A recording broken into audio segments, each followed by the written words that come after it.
নমস্কার, চাঁদনি চ্যানেলে আপনাদের স্বাগত জানাই।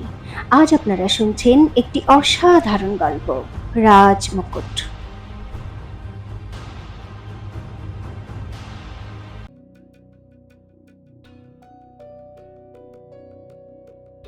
এসব তুমি কি বাজে বকছো কুমার? বীরেন্দ্র প্রতাপ একটু অবাক হয়ে জিজ্ঞাসা করল। আমি তো তোমাকে আমাদের রাজ্যের লুটপাট আর আগুন লাগার ব্যাপারে খোঁজ খবর নিতে পাঠিয়েছিলাম। তাহলে তুমি কিভাবে এতগুলো রিয়াসত হারিয়ে ফেললে? আর কতগুলো? রাজকুমার সূর্যপ্রতাপ নিরাশার স্বরে বলল, 4টে রিয়াসত দাদা। আমি তো খোঁজ খবরই নিতে গিয়েছিলাম। কিছু গুপ্তচর আমাদের শত্রু রাজ্যেও পাঠিয়ে দিয়েছিলাম আমি, কিন্তু ওদের মধ্যে কেউ ফিরেই আসেনি। উল্টে আমাদের উপর শত্রুদের এক বড় সৈন্যদল হামলা করে বসে। এখন না আমার কাছে কোনো সৈন্য ছিল, আর না ছিল এতটা সময় যে আপনার কাছে খবর পাঠাবো। তাও সর্বশক্তি দিয়ে শত্রুদের সঙ্গে আমি মোকাবিলা করেছি, কিন্তু আফসোস, আমি আমি ওদের কাছে হেরে গেছি দাদা। আমাদের পশ্চিম দিকের 4টে রিয়াসত এখন শত্রুদের দখলে। আর কে এই শত্রু? বীরেন্দ্র প্রতাপ রেগে জিজ্ঞাসা করল। সূর্যপ্রতাপ মাথা নিচু করে বলল, আপনার জেনে অবাক লাগবে দাদা যে এর পিছনে বুদিগড় রাজ্যের হাত আছে। আপনার মিত্র রাজকুমার কপোতাক্ষ কয়েক বছর ধরে শুধু আমাদের রাজ্যের উপর গোয়েন্দাগিরি করছিল না, আমাদের ছোট বড় শত্রুদের একত্রিত করছিল। একথা শুনে বীরেন্দ্র প্রতাপের রাগ একেবারে মাত্রা ছাড়িয়ে গেল, কিন্তু তার সঙ্গে সঙ্গে ওর চন্দ্রাবতীর কথাও মনে পড়ল।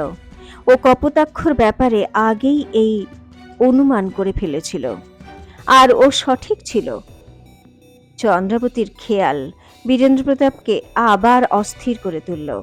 এক পলকের জন্য ও সবকিছু ভুলে গেল। রাজকুমার সূর্যপ্রতাপ আরো বলতে লাগলো, ওরা খুব চালাকি করে কাজ করছে দাদা। ওরা সোজা নিজের সৈন্য পাঠানোর পরিবর্তে পেশাদার হত্যাকারী, ডাকাত, লুটপাটকারীদের সাহায্য নিচ্ছে। এই হত্যাকারীরা গরিলাদের মতো লুকিয়ে থেকে আচমকা আক্রমণ করে, আর তারপর দ্রুত কোথায় হাওয়া হয়ে যায়। লাখো চেষ্টা করেও আর তাদের খুঁজে পাওয়া যায় না। ওদের তো বেশি লোকসান হয়নি, কিন্তু আমাদের 4টে রিয়াসতের সৈন্যবাহিনীর প্রচুর ক্ষয়ক্ষতি হয়েছে। একথা শুনেই বীরেন্দ্র প্রতাপ ধীরে ধীরে বিড়বিড় করল, চন্দ্রাবতীও একথাই বলেছিল যে কপোতাক্ষের কাছে সৈন্যবল নেই, কিন্তু ধনবল প্রচুর আছে। আর তাই ও সৈন্য নয়, গুন্ডা ডাকাতদের পয়সা দিয়ে আমাদের উপর হামলা করাচ্ছে। বীরেন্দ্র প্রতাপের এই বিড়বিড় সূর্যপ্রতাপ পরিষ্কার শুনতে পেল। সে বলল, যদি তাই হয় তাহলে এক্ষুনি আমাদের মহারানীমার সঙ্গে এ বিষয়ে সলা পরামর্শ করা প্রয়োজন দাদা। বীরেন্দ্র প্রতাপের ঝটকা লাগলো। ও বলল, ওর নামও নেবে না তুমি। ও রাজমহল ছেড়ে চলে গেছে, এমনকি আমি নিজে ওকে ত্যাগ করেছি।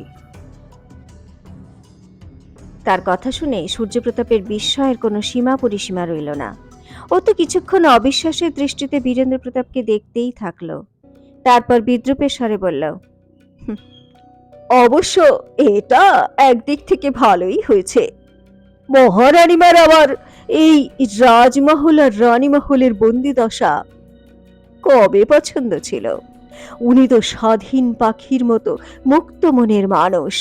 আপনি লাখো চেষ্টা করেছেন, কিন্তু নিজের মর্জি ওনার উপর চালাতে পারেননি। আচ্ছা, বীরেন্দ্র প্রতাপ রেগে গিয়ে বলল, হঠাৎ ওর তরফদারি করতে শুরু করেছো? যাও, তুমি ওর কাছে চলে যাও। এমনিতেও ওই দুষ্টু মেয়ে তোমাকেও তো বশ করতে চেয়েছিল।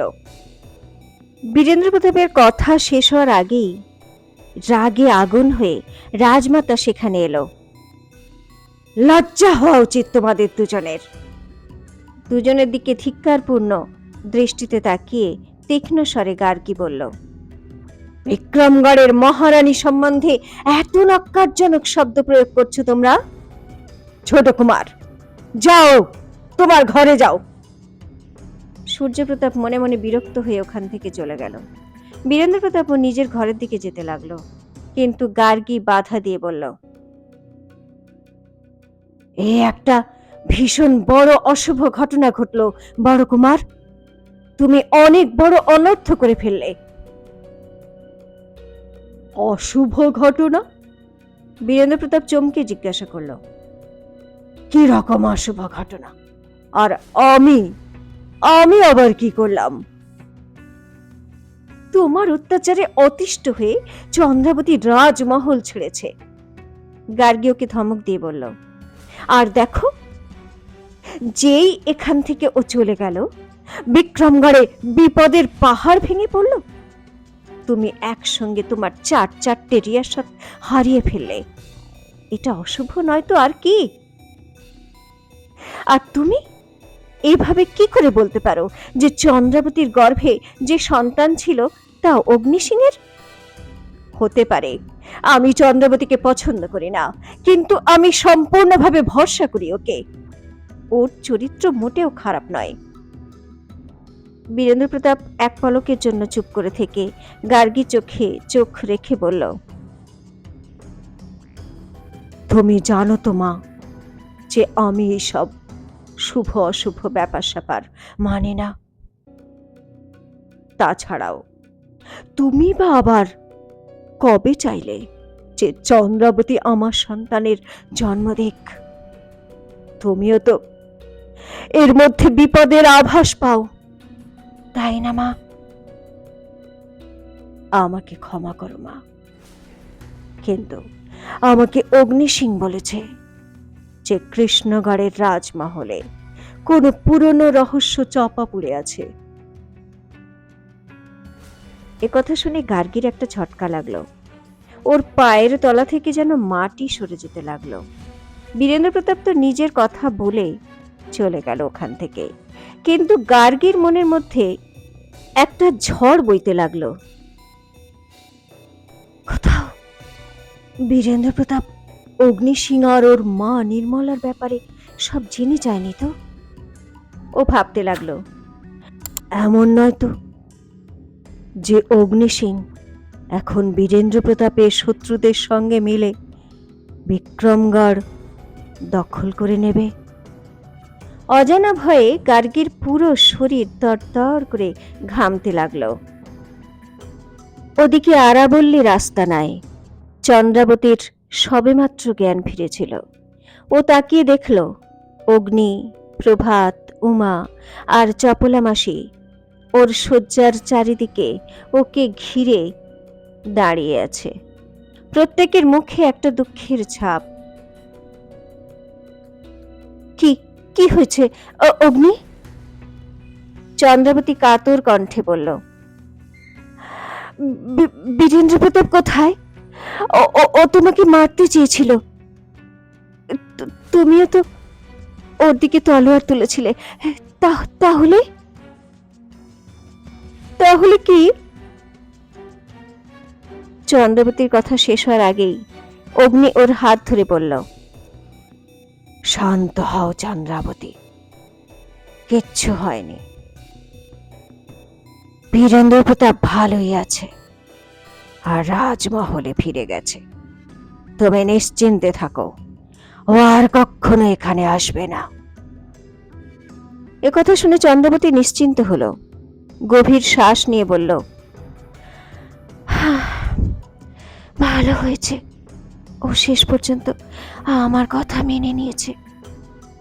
তুমি দেখো, যখন আমি ওর সন্তানকে নিয়ে রাজমহলে যাব, তখন ও না কিছু করতে পারবে আর আর না রাজমাতা। একথা বলে চন্দ্রাবতীর ঠোঁটে একটা হাসি ফুটে উঠল। হঠাৎই ও একটা ব্যথা অনুভব করলো, আর ওর হাত ওর পেটের উপর চলে গেল। ও চমকে গিয়ে সবার আগে চপলা মাসির দিকে তাকালো।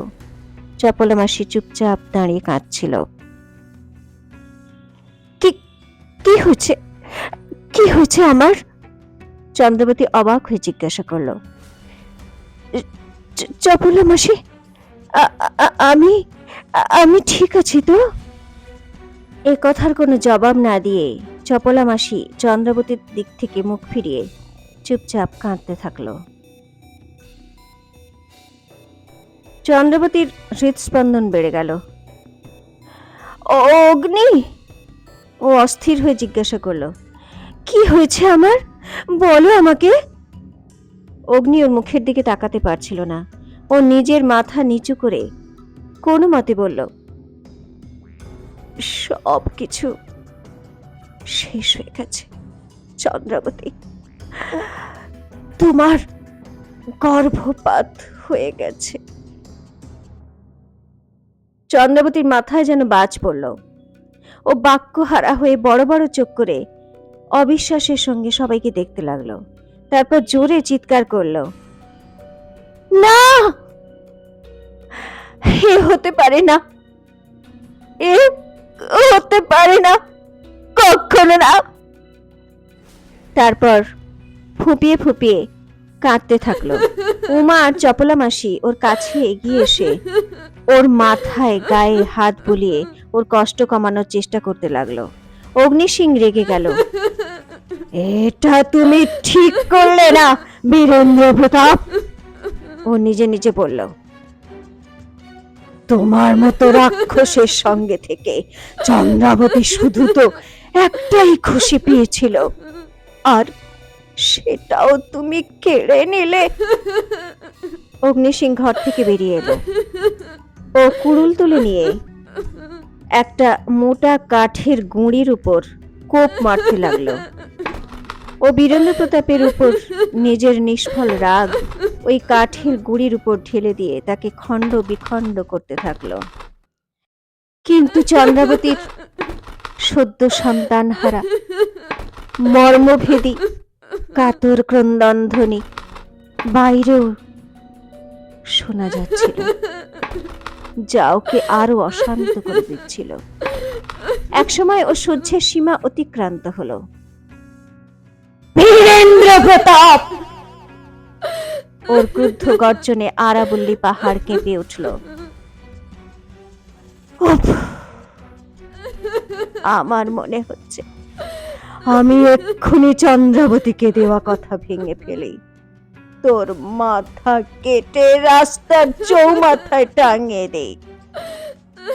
এ কথা বলে ও আরো জোরে কুড়ুল চালালো, আর ওই কাঠের গুঁড়ি টুকরো টুকরো হয়ে ভেঙে চারিদিকে ছিটকে পড়তে লাগলো।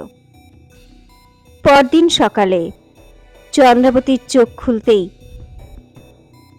চন্দ্রাবতী, অগ্নি, চপলা, প্রভাত আর উমাকে দেখতে পেল। ওরা ওকে ঘিরে দাঁড়িয়েছিল। কাল রাতে অসহ্য যন্ত্রণায় ছটফট করছিল চন্দ্রাবতী, আর অনবরত কেঁদে চলেছিল। তাই চপলা মাসি ওকে ঘুমের ওষুধ খাইয়ে দিয়েছিল। আজ উঠতে ওর একটু দেরি হলো। ওকে জেগে উঠতে দেখে অগ্নি বলল, চন্দ্রাবতী, এখন তুমি কেমন বোধ করছো? চন্দ্রাবতী বলল, আমি ঠিক আছি অগ্নি। অগ্নি ইতস্তত করে ওকে বলল, একটা কথা তোমাকে না জানালেই নয়। চন্দ্রাবতী জিজ্ঞাসু দৃষ্টিতে ওকে দেখল। বীরেন্দ্র প্রতাপ তোমাকে ত্যাগ করেছে চন্দ্রাবতী। অগ্নিসিং ওর চোখের দিকে তাকিয়ে বলল, ও তোমার উপর জঘন্য দোষারোপ করেছে। তোমার গর্ভের সন্তান নাকি ওর ছিল না। একথা শুনে চন্দ্রাবতীর মুখ বেদনায় থমথমে হয়ে গেল। তারপর ও গভীর শ্বাস নিয়ে বলল,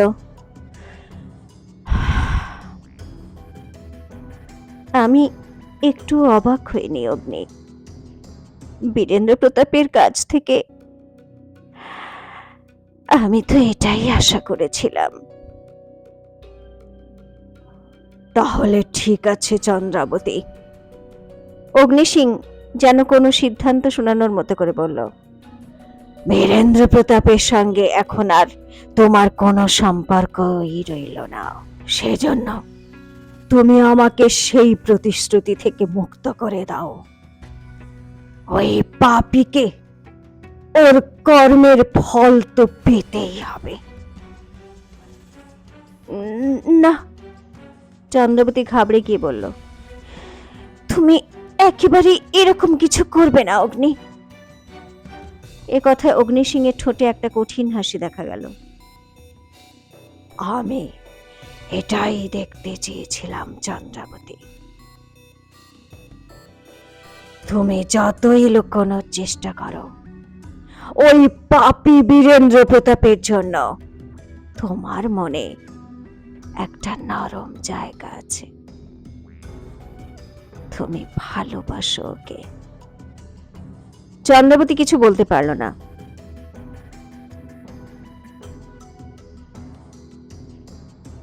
আমি যাচ্ছি ওর কাছে, কিন্তু ভয় পেও না, ওর প্রাণ নেব না। এ কথা বলে অগ্নি ঘর থেকে বেরিয়ে গেল। চন্দ্রাবতী মুহূর্তের জন্য নির্বাক হয়ে গেল। তারপর ও দ্রুত বিছানা থেকে ওঠার চেষ্টা করতে লাগলো। দাঁড়াও, দাঁড়াও অগ্নি। ও ডাকতে ডাকতে ধীরে ধীরে উঠে বাইরে এলো, কিন্তু ততক্ষণে অগ্নি ওর ঘোড়ায় চড়ে ওখান থেকে চলে গেছে। দ্রুতগতিতে ঘোড়া ছুটিয়ে চন্দ্রাবতীর নজর থেকে অনেক দূরে চলে গেল অগ্নি। এ তুমি কি অনর্থ করতে চলেছ অগ্নি? চন্দ্রাবতী হতাশায় ওই ঘরের বাইরেই বসে পড়ল।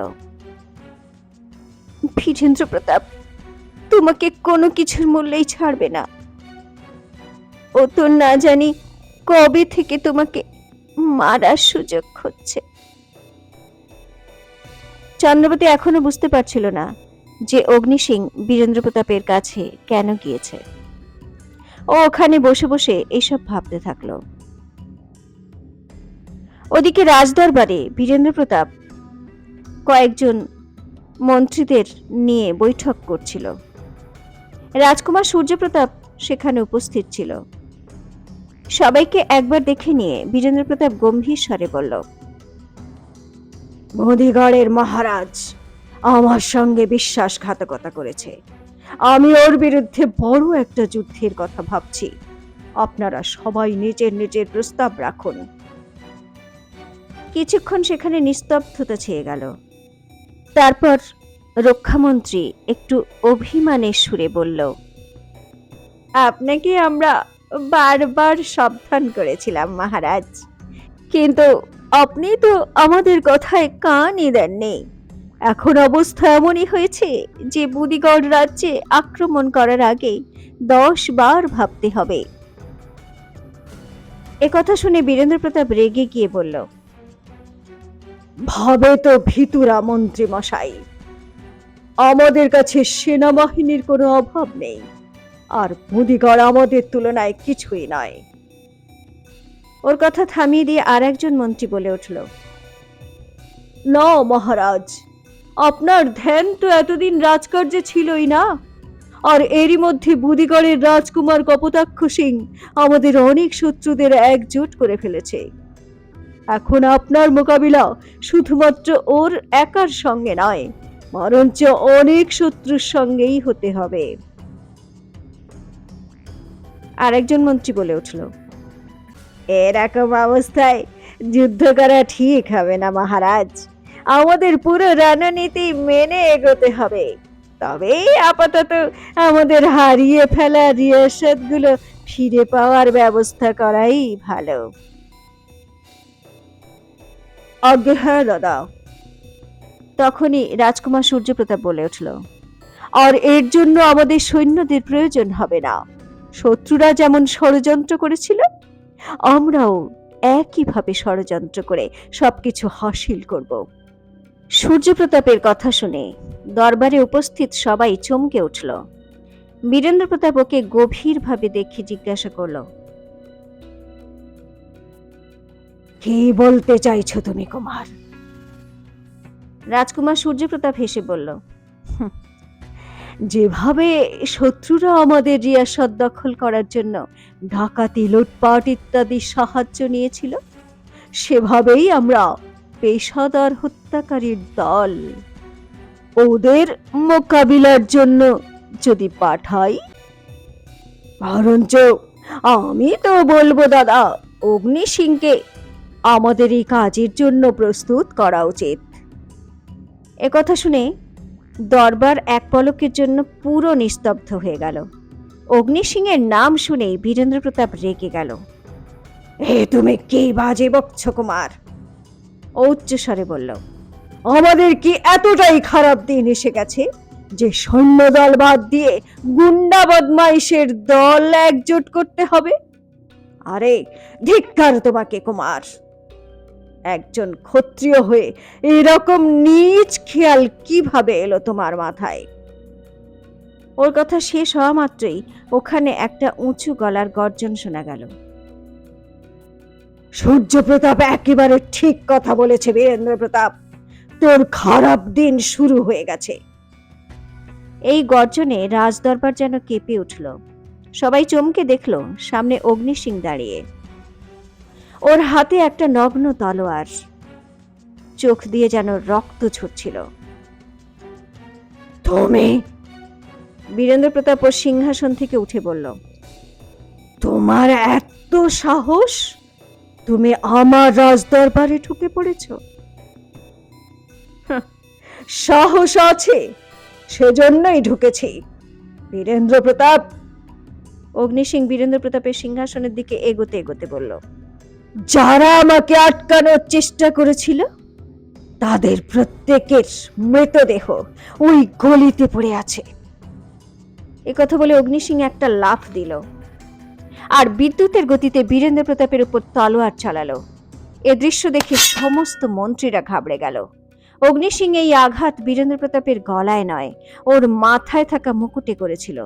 পর মুহূর্তেই বীরেন্দ্র প্রতাপের শাহী মুকুট গড়াতে গড়াতে অগ্নি সিংয়ের পায়ে এসে পড়ল। পুরো দরবার স্তম্ভিত হয়ে গেল। বীরেন্দ্র প্রতাপ নিজেও বড় বড় চোখ করে মেঝেতে পড়ে থাকা মুকুট দেখছিল। না তুই এই মুকুটের যোগ্য বীরেন্দ্র প্রতাপ, আর নয় এই হত্যাকারী মুকুট বিক্রমগড়ের যোগ্য। একথা বলে অগ্নি সিং পদাঘাত করে মুকুট দূরে ফেলে দিল। তখনই অনেক সৈন্য দৌড়ে দরবারে ঢুকলো।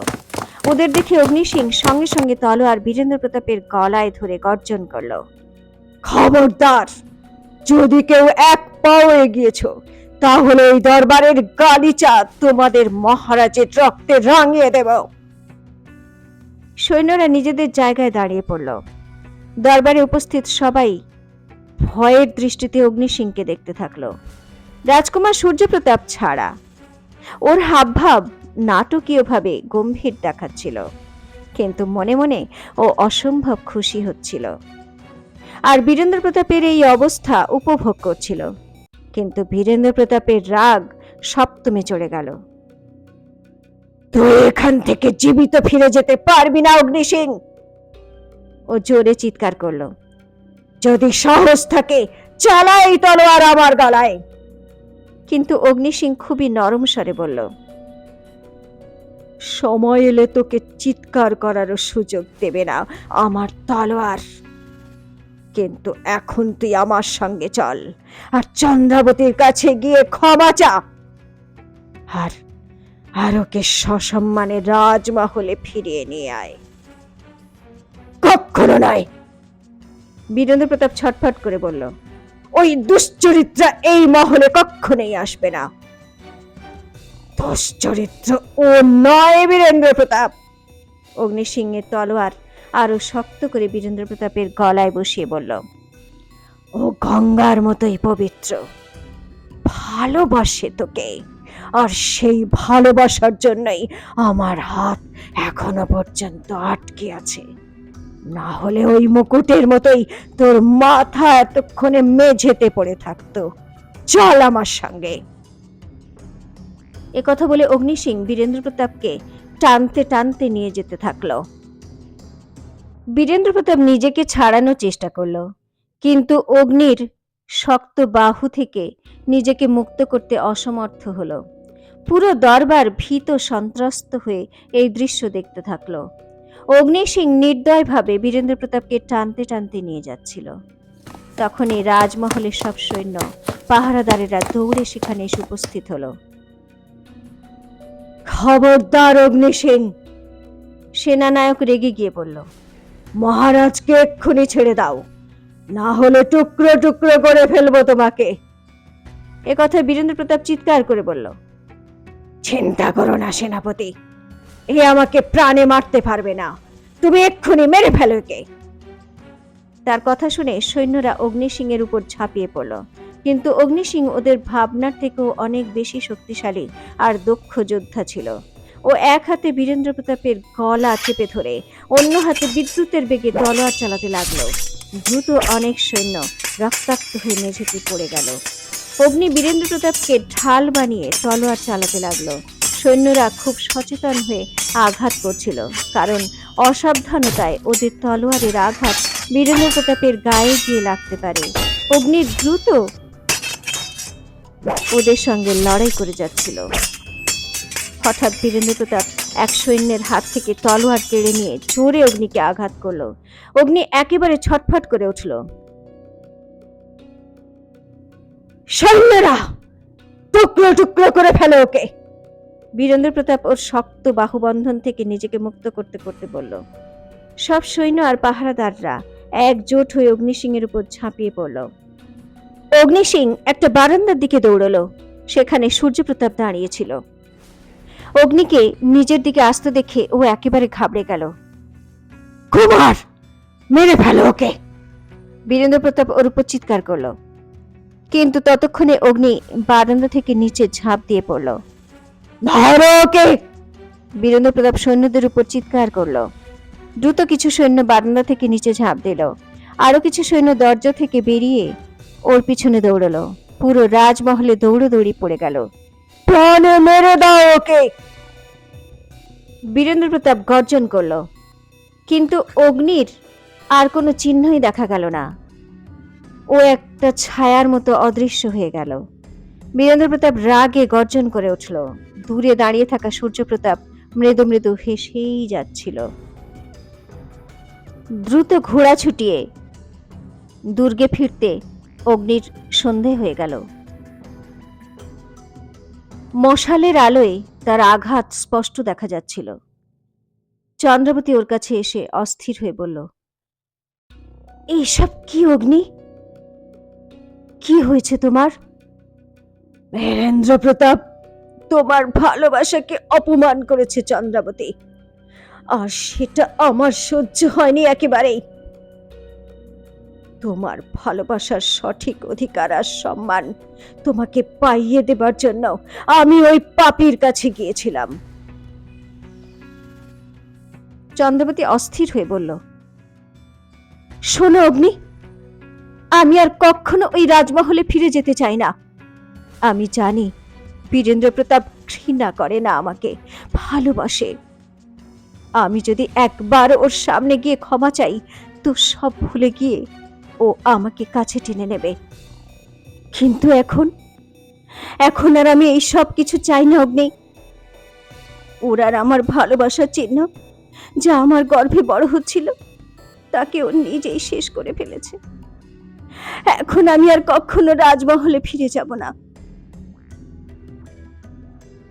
অগ্নি চন্দ্রাবতীর দিকে তাকিয়ে বলল, কিন্তু তুমি রাজমহল থেকে দূরে থাকলে তোমার উদ্দেশ্য কিভাবে পূরণ করবে? সেটা আমি ভেবে নিয়েছি অগ্নি। চন্দ্রাবতী মনে মনে পাকাপাকি সিদ্ধান্ত নিয়ে বলল, আমাদের কাছে কোনো শক্তিশালী সেনাবাহিনী নেই, কিন্তু আমরা বীরেন্দ্র প্রতাপের শক্তি অল্প অল্প করে ভাঙব। কিন্তু কিভাবে? অগ্নি জিজ্ঞাসা করল। চন্দ্রাবতী দ্রুত বলল, পুঁদিগড়ের রাজকুমার কপোতাক্ষ নকল সন্ধিপত্রের মাধ্যমে বিক্রমগড়ের 8টা রিয়াসত নিজের অধীনে করে নিতে চেয়েছিল। আমার এতে অনেক বড় গন্ডগোল লাগছে অগ্নি। নিশ্চয়ই ওই 8টা রিয়াসতের দেওয়ানা সর্দাররা কপোতাক্ষের সঙ্গে মিলিত হয়েছে। আমাদের ওদের সঙ্গে যোগাযোগ করতে হবে আর ওদের নিজেদের পক্ষে আনতে হবে। সুতরাং তুমি এভাবে আর কোনো দিন একা বীরেন্দ্র প্রতাপের কাছে যেও না অগ্নি। চন্দ্রাবতীর রণনীতি শুনে অগ্নি সিং উৎসাহিত হয়ে বলল, বেশ, শুনবো তোমার কথা। তবে তুমি যে কাজটা বললে এটা তো আমরা কাল থেকেই শুরু করতে পারি চন্দ্রাবতী। না অগ্নি, এত তাড়াহুড়ো ঠিক নয়, চন্দ্রাবতী ওকে বোঝালো। আমাদের আগে কিছু গুপ্তচর এই রিয়াসতগুলোতে পাঠাতে হবে। অগ্নি সিং চিন্তার স্বরে বলল, কিন্তু এখন আমার কাছে একজনও গুপ্তচর নেই, আর তোমার গুপ্তচর মাধবও তো এখন আর জীবিত নেই। চিন্তা করো না অগ্নি, চন্দ্রাবতী ওকে নিশ্চিন্ত করে বলল। আমাকে তুমি তোমার এক বিশ্বস্ত সঙ্গী দাও, তাকে আমি যথাযোগ্য তালিম দিয়ে যোগ্য গুপ্তচর বানিয়ে নেব। অগ্নি হেসে বলল, ঠিক আছে, কাল তুমি একজন সঙ্গীকে পেয়ে যাবে। আচ্ছা, এখন তুমি বিশ্রাম করো। কাল সকাল হওয়ার আগে আমাদের এই ঠিকানা পাল্টাতে হবে। একথা বলে ও ঘর থেকে বেরিয়ে গেল। চন্দ্রাবতীও বিছানায় শুয়ে ঘুমানোর চেষ্টা করতে লাগলো, কিন্তু থেকে থেকেই ওর চোখের সামনে বীরেন্দ্র প্রতাপের ক্রুদ্ধ মুখ ভেসে উঠতে লাগলো। বীরেন্দ্র প্রতাপ, ও ধীরে ধীরে বিড়বিড় করলো, অপেক্ষা করো আমার জন্য, খুব শীঘ্রই আমাদের দেখা হবে। আর এবারে জয় তোমার অহংকারের নয়, আমার ধৈর্যের হবে। তো এবার কি করতে চলেছে বীরেন্দ্র প্রতাপ? আর চন্দ্রাবতীর রণনীতি কতটা কাজে আসবে? কিভাবে বীরেন্দ্র প্রতাপকে হারাবে চন্দ্রাবতী? এবার কি সত্যিই যুদ্ধ বেঁধে যাবে? জানতে হলে শুনতে থাকুন রাজমুকুট, এক ঐতিহাসিক প্রতিশোধ, শুধুমাত্র চাঁদনির সঙ্গে চাঁদনি চ্যানেলে।